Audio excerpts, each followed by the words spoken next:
Well, let's talk now then in perspective today to senior consultant with the risk and compliance practice at Ford Global, Paymon Azmoudeh, who joins me now here on set. Thanks very much for coming in. And thanks for having me. I mean, first of all, the ceasefire extended. I mean, what's your reaction and your thoughts to that more generally?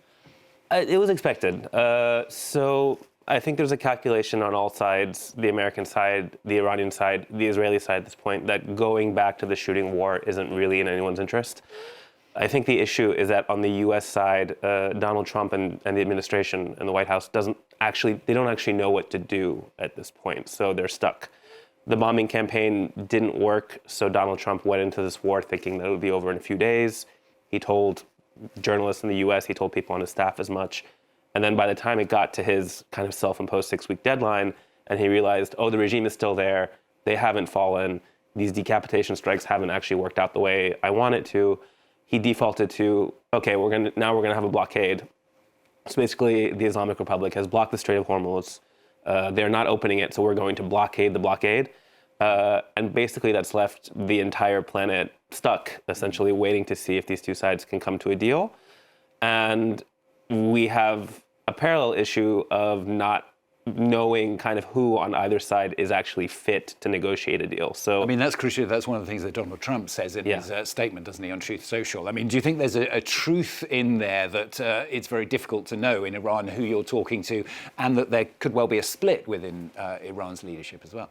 I think further down the line, what Donald Trump is saying today will probably prove to be true. I think the irony of the situation is the war basically makes his statement untrue, if that makes sense. So as of today, because the Islamic Republic is on a wartime footing, because they're facing the immediate threat from the United States, I think there is a level of unity within the system, within the regime, that's imposed basically by this external pressure. I think once the war ends, then you're going to start seeing these internal divisions. But the irony of kind of Donald Trump's calculus is that he thinks the divisions are there today and that maybe he can exploit them. Whereas basically the continuing blockade, the fact that they don't have a resolution, is basically keeping the regime more aligned internally than it would be otherwise.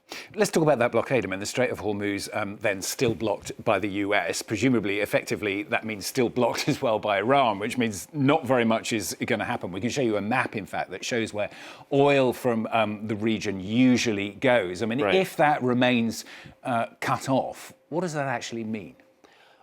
So we're already dealing with shortages. So here in Europe, I think you all saw the news that Lufthansa started canceling flights as of today. So markets in terms of Brent crude and WTI, when you look at the price of crude oil, has stayed remarkably stable. And I think a lot of that is down to Trump basically jawboning the market and keeping the market a bit off kilter so they don't know how to calculate all this risk, stringing them along saying, oh, there'll be a deal, there'll be a deal.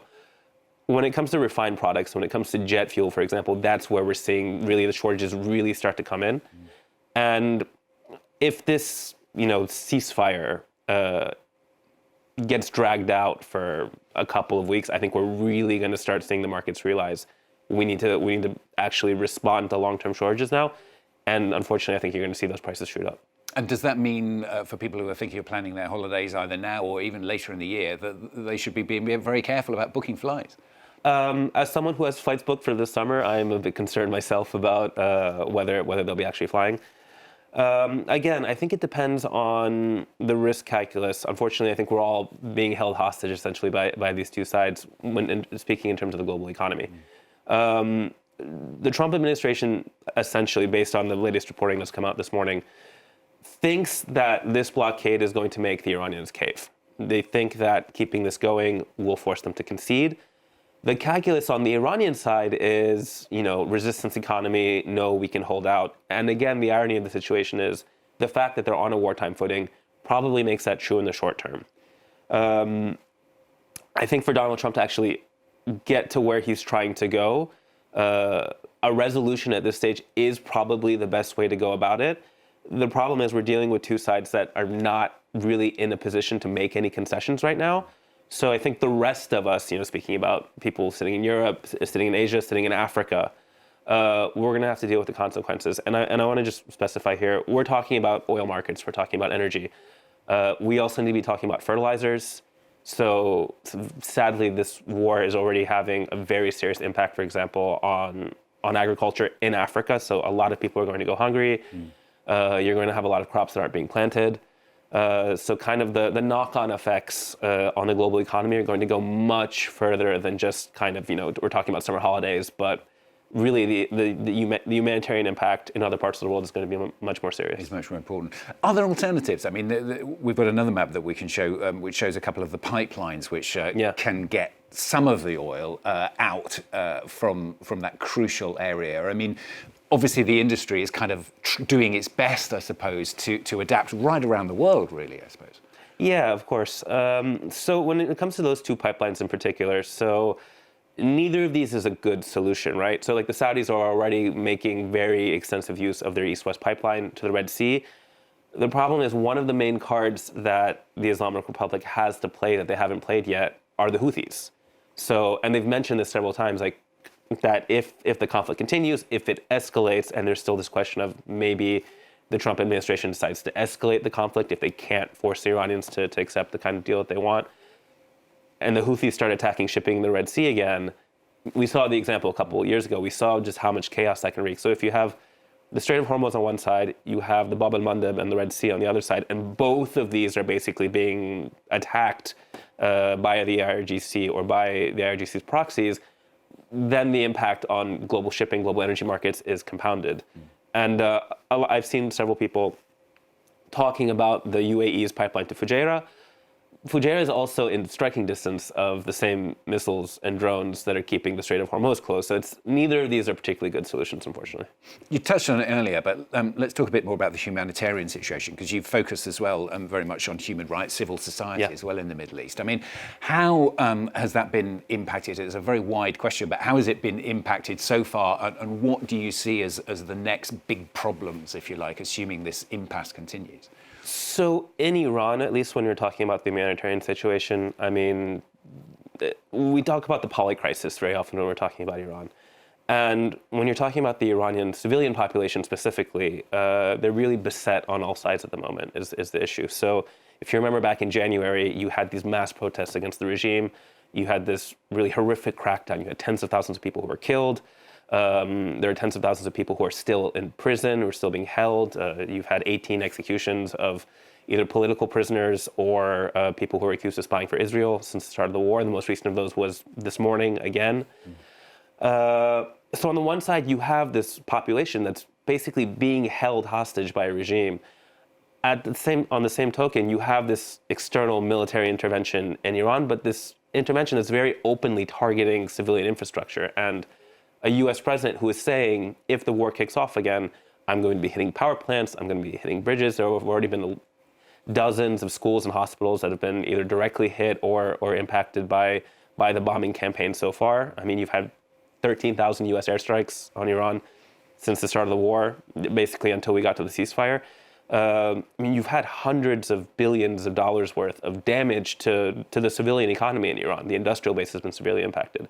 So at this point, even if the war ends today, you basically have a population that's going to be stuck with the regime, basically, that is very willing to use lethal brute force to remain in power, but also an economy that's in even worse shape than it was in January, when you had 40% inflation, 100% food inflation, and basically an economic collapse that was so bad that hundreds of thousands of people were willing to go to the streets even in spite of the danger.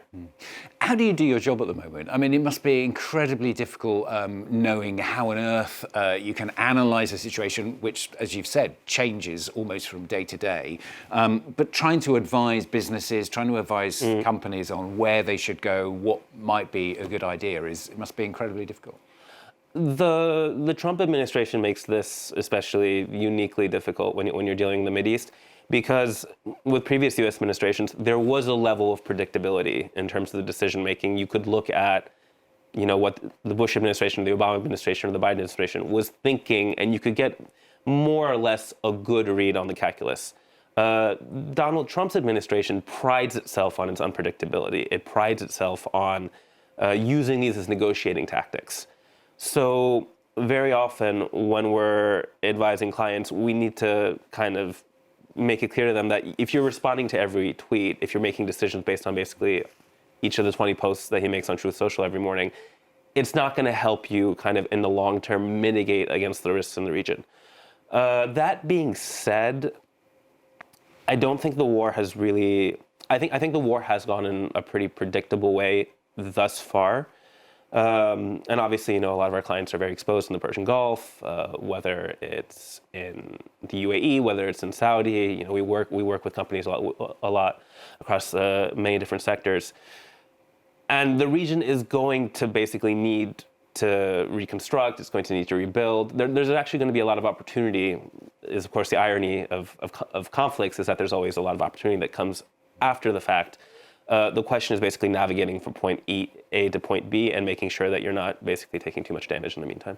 And just finally, perhaps this is the wrong question to ask an analyst, but do you have hope at this stage? Do you have hope that actually the worst of the conflict is over and now that there is some kind of way forward?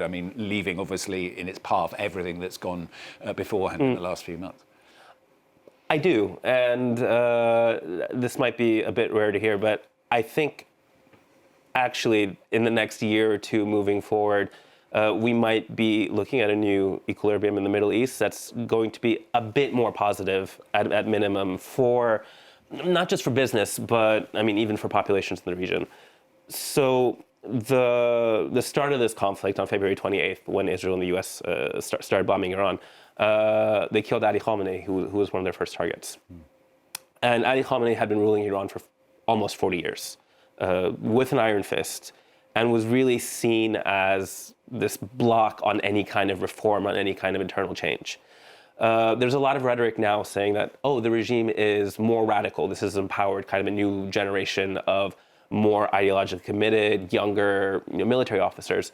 I think there's truth in that statement. I also think this creates this conflict, the fact that you've had this leadership basically removed from the equation. It creates an opportunity for change. So if you look at the negotiations that we already saw in Islamabad, you had an Iranian delegation meeting directly with the US delegation. No kind of like theater of indirect negotiations. That, I think, is a concrete example of the fact that this new emerging leadership might actually have an easier time negotiating with the US. And if they can come to some kind of agreement, if there is some kind of, I don't think rapprochement, I don't think we can go that far. But if there is a reduction of tensions in the Persian Gulf in general, ultimately that benefits everyone.